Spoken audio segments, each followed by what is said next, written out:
ቆይ አንቺ ምን አይነት ጨካኝ ሰው ነሽ? ቆይ እናትና ልጅን በመለያየት ምንድን ነው የምትጠቀሚው? እሺ የኛ ጻድቅ አሳዘኑሽ? አዘንሽላቸው? ወረኛ እንደዛ ሲሆን ያየሽ ምንም አይመስልሽም? ቆይ ትንሽ እንኳን አትጸጸትም? አልጸጸትም። ለምን ጸጸታለሁ? እሱ እኮ እኔን ገፍቶ እኮ ነው ሄደው። እቺ ታክል እንኳን ለምን አይጨነቅም? ታዲያ ለምንድን ነው የምጨነቅለት? በጣም ታሳዝኛለሽ። ምን አይነት ጨካኝ ሰው ነሽ? አንቺ ምን አገባሽ? አይኔ ቢታወር ልቤ ማየት ነበረበት። ዳግም የኔ ልጅ እኔ ክፉ እናትህ እኮ ነኝ። ይቅር በለኝ የኔ ልጅ። እናቴ አወቅሽኝ አይደል? አረሳሽኝም? ትላንት ልነግርሽ ነበር የመጣሁት። ውጣልኝ ስትይኝ በቃ ማላገኝሽ መስሎኝ ዓለም ሁሉ ነበር የተገለባበጠብኝ። አይደለም የሊማር ሴጣን አሳስቶኝ እኮ ነው። ሰው መስሎ የመጣ ሴጣን በልጄ ላይ አስጨከነኝ። ዳግምዬ የኔ ልጅ ጡቴን አጥብቼ ያሳደግኩ የአብራክ የከፋይ እኮ ነህ።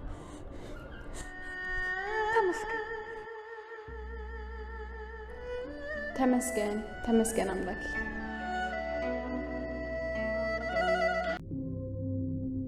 ብሌን መጣች።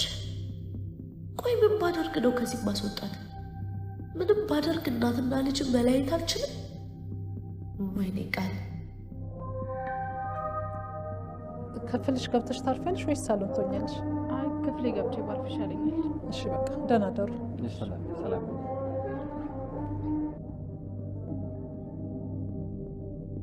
ማሚዬ መጣሽ? ዞር ከዚህ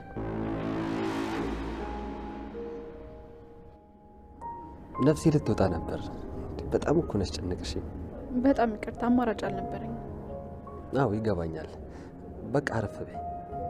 እሺ ብሌንዬ ነገ ጠዋት ሰላም ውድ ቻናሌ ቤተሰቦች እንዴት ናችሁልኝ? ደህና ናችሁ ወይ? እንኳን ወደ ቻናሌ በሰላም መጣችሁ።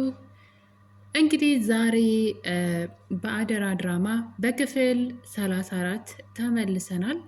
እንግዲህ በባለፈው በክፍል 33 ላይ ብሌን ከአሳዳጊ እናቷ ጋር ተጣልታ ከቤት ተባራ ማረፊያ ቦታ አታ ስትሰቃይ መንገድ ለመንገድ አይተናት ነበረ። ከሰላም ቤት ደግሞ እንግዲህ ቃል ሌባ ናት በማለት ሰላምም ነገሩን ችላ በማለት ቃል እንድታባረራት ስታደርግ አይተናል። ነገር ግን ብሌን ለሰላም ውለታ ልትውልላት ነበረ። ሰላም ማየት ያልቻለችውን ቤቷ ውስጥ እየተደረገ ያለውን ነገር እንድታውቅ አይኗ ልትገልጥላት ፈልጋ ነበረ። ነገር ግን እሷ ጥሩ ነገር ለማድረግ በአሰበች እንግዲህ ለእሷ በጣም መጥፎ ነገር ገጥሟታል። እሱም አሳዳጊ እናቷ ሳትቀር እንዳንቺ አይነት ባለጌ ልጅ የለኝም፣ አንቺ ልጄ ስላልሆንሽ የሰው ልጅ ነች በማለት ልቧን የሚሰብር ቃል እንግዲህ ተናግረው ከቤት ወጥታ እንድትሄድ አድርገዋት ነበረ እና በጣም ታሳዝን ነበረ። ይህ አልበቃ ብሎ እንግዲህ ከቤት መውጣቷን ቃል ታቅ ስለነበረ ለአቶ በኃይሉ ደውላ የሰላምና ዳግም ብሌንን ሊፈልጓት እንደወጡ ብሌን ደግሞ ከቤትም እንደጠፋች ከነሱ ብትባረርም ከአሳዳጊዋ ሴትዮ ቤት እንደጠፋች ትነግረዋለች ለአቶ በኃይሉ። አቶ በኃይሉም ታዲያ እኮ ይሄ ለእኛ መልካም ዜና ነው፣ ጥሩ ነዋ፣ ምን ችግር አለው እያላት ነበረ። እና እንግዲህ ቃልና አቶ በኃይሉ እንግዲህ ቶሎ ነው የሚግባቡት። በነገራችን ላይ ምንድነው ብቻ ስራቸው የሆነ በሆነ ነገር ይግባባሉ። አሁን የሆነ አንዳቸው አይሆንም ያሉትን ነገር መልሰው ሲስማሙ እናያቸዋለን። ለምሳሌ ቃል ጓደኛዋ እዛ ቤት ምን ትሰራለች? ጭራሽ የምታጨስ ጭራሽ ለዛ አይነት ስርዓት የሌላት ሌባ አሁኑ ነው ከቤት ማስወጣት ብሎ አቶ በኃይሉ እንግዲህ ሊያስወጣት ሲነሳ ነበረ። ቶሎ ብላ እንግዲህ ስለ እኔም ስለ አንተም ስለ ማመም ታውቃለች፣ ሁሉንም ነገር ስለኛ ህይወት ታውቃለች፣ ስለዚህ ማስወጣት የለብንም ስትል ሰላም እንግዲህ አብራቸው ቁጭ ብላ ነበረና ምንድን ነው የምታውቀው ብላ አልጠየቀችው። በኃይሉና ቃል ግን ተግባብተው ነበረ በእነሱ ቋንቋና እና ቶሎ ብሎ ነበር ሀሳቡን እንግዲህ በመቀየር ሰላምን ለማሳመን ሲሞክር ያየ ነው። ልጅቷን ከማባረር ይልቅ መምከርና ወደ ቀልቧ እንድትመለስ ማድረግ ነው። ለምሳሌ እኔ እንደዛ በሆነ ወጥተሽ ትጠኛለሽ እያለ እንግዲህ እህቱን አንጀቷን ለመብላት ሲሞክር አይተነዋል። በዚህ መጠን ነው ሁለቱ የሚግባቡት።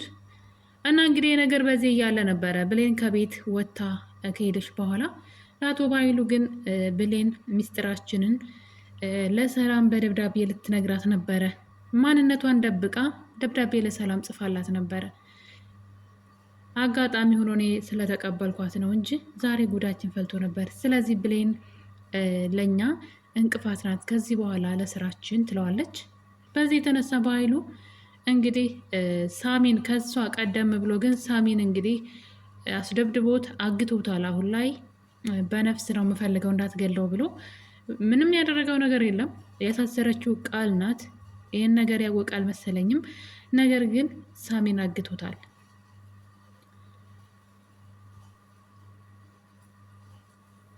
እና እንግዲህ ብሌንን እንደዛው እንዲያደርጓት ሲናገር ሰምተነው ነበረ። ብሌን የምትባል ልጅ አሁን ፎቶዋን እልክልሃለሁ፣ አስወግዳት፣ ብቻ የፈለግከውን አድርጋት፣ ከኛ ህይወት ብቻ አስወጣልን ብሎ ለአንድ እንግዲህ ለጋርድ ይነግራል። እሱም መንገድ እንግዲህ ሲፈልጓት ነበር። በነገራችን ላይ እናቷም ሰላምም ከዳግም ጋር ሆነው ከዛ ደግሞ የበኃይሉ ሰዎችም ሲፈልጓት እንግዲህ ቀድሞ የበኃይሉ ሰው ያገኛትና እንደምታዩት ብሌንን አፍኖ ሊወስዳት ሲል ነው እንግዲህ ዳግምና ሰላም ደርሰው ያዳኗትና እንግዲህ ብሌን እየተፈተነች ነው ያለችው። ከዚህ በኋላ ግን ተሳስታ ለሰላም እውነት ለመናገር የምትጥር አይመስለኝም። እንደውም ከቻለች ይህን ነገር ለዳግም ብትነግረውና ዳግምና አሳዳጊ እናቷ ወይዘሮ ገነት ቢያውቁ መልካም ነው ብዬ አስባለሁ፣ ነገሩን እነሱ ቢያውቁት። እናም እንግዲህ በመጨረሻም ሰላምና ዳግም ደርሰው ብሌንን ከመታፈን አድነዋታል። እና እንግዲህ ሰላም ያው እንደምታውቁት ለትንሽ ደቂቃ ብቻ ነው የምታኮርፈው። እናም ይቅርታ ተጠይቃትም እሷ ግን ሁልጊዜ ያለ ጥፋት እየተናገርሽኝ ከዛ ደግሞ ይቅርታ ትይኛለሽ፣ ስለዚህ ወደ ቤትሽ ተመልሼ አልሄድም፣ ሌባ የተባልኩበት ቤት አልሄድም ብትልም ሰላምን ግን ይቅርታ ጠይቃ እንግዲህ ብሌን ወደ ሰላም ቤት ተመልሳለች። ነገር ግን ሌላ ነገር ተፈጥሯል። እንግዲህ ብሌን ወደ አሳዳጊዋ ቤት መሄድ ነበረባት። ምክንያቱም ዳግም እሷ ጋር በሄደ ሰዓት እንግዲህ በጣም ሰድባና እንቋሻ ነበር ከቤት ያባረረችው። በነገራችን ላይ ብሌን ሕፃን ልጅ አይደለችም። ዳግም ብታፈቅረው ምንም ችግር የለውም እና የሆነ ሌላ ነገር እንደሰራ እንደ መጥፎ ነገር ስትናገር ነበር እና የገዛ ልጇን እንግዲህ መጥፎ ቃል ስትናገረው አይተናል። ምንም እንደዛ የሚያናገር ነገር ጥፋትም አላጠፋም ነበረ እና እንግዲህ ብሌን ወደ አሳዳጊ ቤቷ እናት ወይም ደግሞ ወደ ወይዘሮ ገነት፣ በነገራችን ላይ ወይዘሮ ገነት ብሌንን የሰው ልጅ ነች ካለቻት በኋላ እና ልጅ አይደለችም ብላ ያለች ቀን የምሬ ነው የምላችሁ። አሁን ላይ አሳዳጊዋ ያልኩኝ ራሱ በጠራት ምንም በቃ እንደዚህ ስላችሁ ጥሩ ነገር አድርጋ ነበረ። ይህን ሁሉ ዘመን አሳድጋታለች መልካም እናት ሆና። ነገር ግን ባይተዋር ነበር ያደረገቻት። ከቤት ስታባረራት ልቧን የሚሰብር ቃል ተናግራታለች። ከዛ ደግሞ ብሌን የምትሄድበት አታ መንገድ ለመንገድ ስትንከራተት ሳያት በጣም ነው ያዘንኩት። እና እናቷ ብትሆን እንደዛ ታደርጋለች ወይም እሺ እናቷ ከቤት ውጭ ብላ ልታባረራት ትችላለች ስታስቸግራት። ግን እናቷ ብታባረራት አጎቷ ቤት ሄዳለች፣ አክስቷ ቤት ሄዳለች፣ አያቶቿ ቤት ሄዳለች አይደለ? በቃ ኖርማል ነው። ግን ብሌን ማንም ዘመድ የሌላት እሷ እንኳ የስጋ ዘመዷ ያልሆነች ብቸኛ ሰው እንደሆነች እያወቀች ከቤት ስታባረራት ጎዳና ከማደር ውጭ የት ትሄዳለች? ይህንን ሳታስብ ቀርታ ነው እና በደንብ ባዳ መሆኗን ያሳየችበት እንትን ነውና ነገሩን እንኳ ሳታጣራ እና እንግዲህ ብሌን ግን ወደዛ ቤት እንግዲህ ተመልሳ ሂዳ ነበረ እንደተገኘች እንድትነግራት ማለት ነው። እዛ ከሄደች በኋላ እንግዲህ ወይዘሮ ገነት ዳግም የሚባል ልጅ እንዳይመጣ ለመጣላታችን ምክንያት እሱ ነው፣ በጣም መጥፎ ቆሻሻ ልጅ ነው እያለች እንግዲህ በድጋሚ እሱን ስትናገር የበግ ለምድ የለበሰ ተኩላ ነው ስትለውም ነበረ። ምንም አላደረገም እንግዲህ ብሌንና ያፈቀረው ማፍቀር ደግሞ መብቱ ነውና ይሄ ነገር እንግዲህ በዚህ መሀል ነው ብሌን ራሷን መቆጣጠር ስላልቻለች ዳግም ከ18 ዓመት በፊት ስትፈልጊው የነበረው ልጅሽ ነው እንጂ መጥፎ ሰው አይደለም በማለት እውነቱን አውጥተዋለች። እውነቱ ግን ሌላ መዘዝ ይዞ መጥተዋል። አሁን ላይ ወይዘሮ ገነት ልጇ ዳግም መሆኑን በይፋ አውቃለች። እናም እንግዲህ ወደ ዳግም ቤት ከብሌን ጋር ሂደው ነበረ። ዳግም በሰዓቱ ቤት አልነበረም እና እንግዲህ እናትየዋ በጣም ነበር የምታሳዝነው። እውነት ለመናገር ከባድ ነው። አስቡት 18 ዓመት ሙሉ ይኖራል አይኖርም እያለች ስትጠብቅ የኖረች እናት በህይወት ስታገኘው ለዛውም ሁሌ ካጠገቧ የማይጠፋው ልጅ ሁሌ የሚያወራት ሁሌ የምታገኘው ሰው ከጎኗ ቁጭ ብሎ የገዛ ልጇ ማየት ባለመቻላቸው እና እንግዲህ አሁን ላይ ይፋ ወጥቷል። ዳግም የገነት ልጅ መሆኑ ታውቋል። ነገር ግን እዚህ ቀደም ሳሚ ይህን እውነት ሲነግረው እናትህ ወይዘሮ ገነት ናት፣ ነገር ግን ይህን ሚስጥር አቶ በኃይሉ ካወቀ አንተንም እናትህንም ይገላችኋል። ስለዚህ ነገሩን ሚስጥር አድርገው ቆይ ብሎት ነበረ። ዳግም ግን ይህን ነገር እያደረገ አይደለም። እንግዲህ ነገሩ ይፋ ወጥቷል ማለት ነው። እናም እናትየዋ እንግዲህ ዳግም ልጇ እንደሆነ ስታወራ ቃል በር ስር ተለጥፋ አዳምጣቸው ነበረ።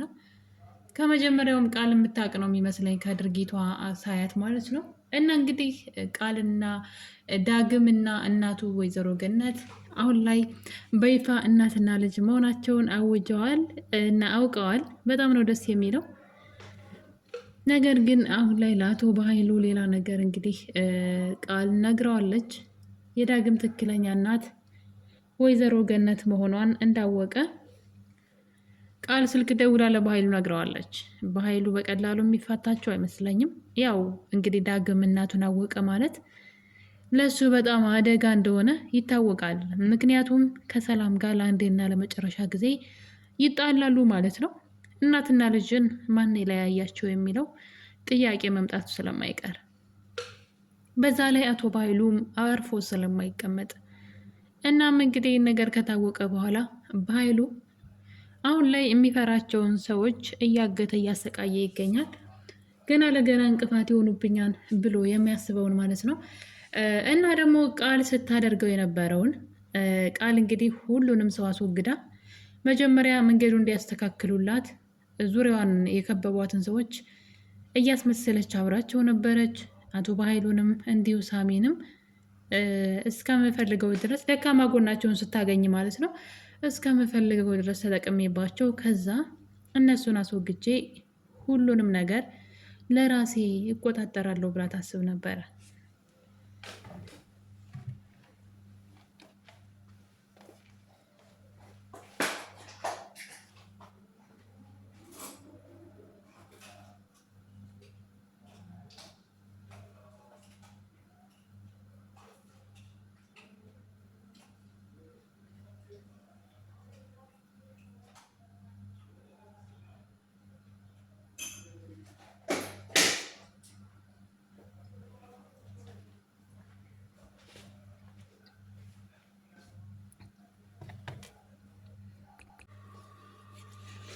እና እንግዲህ ያንን ነገር አሁን ላይ በኃይሉ እየደገመው ይገኛል። ቃል ካሳሰረችው እና ከተፈታ በኋላ በትክክል ማን እንዳሳሰረው ሰውየውም አላወቀም። እና እንግዲህ ያበላሸውትን ነገር እራሴ ያስተካክለዋለሁ ሲልም እየሰማነው ነው አቶ በኃይሉ። አቶ በኃይሉ የመጀመሪያ ስራው እንግዲህ ሳሚ በነገራችን ላይ ልክ እንደ ዳግም ከቤተሰቦቹ ለይቶ ለዘመናት ለሰው ሽጦት ነበር መሰለኝ እና የሆነ ቂም በቀል አለው። ቤተሰቦቹን ያጣው በኃይሉ ምክንያት ነው። በኃይሉ በጣም አደገኛ ወንጀለኛ ሰው ነው። በሚሰራው መስሪያ ቤት ውስጥ ራሱ የሚሰራው ተንኮልና ክፋት እንግዲህ ቃል አሳስረው የነበረውን በእነሱ መረጃዎች ነበረ። ነገር ግን እንግዲህ ሌላ ባለስልጣኑ ወዳጅ ስላለው ከነ ወንጀሉ ነው እንግዲህ የወጣው መልሶ መግባቱ የማይቀር ነው። አሁን ደግሞ ተደጋጋሚ ወንጀሎችን በመስራት በሚል ነው የሚከሰሰው። ምክንያቱም ዳግምን ከእናቱ ለይቶ ለዘመናት ከዛ ደግሞ የገዛ የእህቱን ልጅ ሳይቀር በጣም ለየት ያለ ሰው ነው። በነገራችን ላይ በኃይሉ ምን አይነት ስግብግብና አልጠግባ አይነት ሰው ነው። የገዛ እህቱን አስቡት፣ በጣም ከባድ እኮ ነው። የገዛ እህቱን ሳይቀር ማለት ነው። እና እስካሁን ድረስ እንትን ያለው ያልሸጠው ራሱን ብቻ ነው ወይም ደግሞ የሰውነት አካሉን ብቻ ነው። ምንም የቀረው ነገር የለም። የእህቱን ንብረት ሳይቀር የሁሉንም ንብረት ነው። ግን ከሰው የተሻለ ሆኖ አናየውም። ግን ያላበላሸው ህይወት የለም። በሌንን ያለ እናቱ እንድታድግ አድርጎ ከዛ ደግሞ ያሳዳጊዋን ሲያሰቃይ የኖረ ሰው ነው። የጭካኔው ጭካኔና ይህ ሁሉ ዘመን እንግዲህ በተንኮልና በክፋት የኖረ ሰው ነው። በጣም ብዙ ወንጀሎች ያለበት ሰው ነው። ነገር ግን አሁን ላይ ለገዛ እህቱ እንኳን የማይመለስ ሰው ሆኖ እንግዲህ የገዛ እህቱንም የዚህ እጣ ፈንታ የዚህ ገፈት ቀማሽ ሆናለች ማለት ነው። እና ይህን ማንነቱን ብታውቅ እንግዲህ ሰላም ምን ትላለች? እውነት ለመናገር ከሆነ እኔ በጣም ነው የምገረመው በሱ ሰውዬ ተግባር። ግን አንድም ነገር ተሳክቶለት አይቻል አቅም። ነገር ግን የሰዎችን ህይወት በጥብጧል። እንግዲህ ቃል እናቱን ዳግም ማለት ነው እናቱን ለስንት ዓመታት ሳያገኝ ሳሚም የዚህ እጣ ፈንታ ደርሶታል።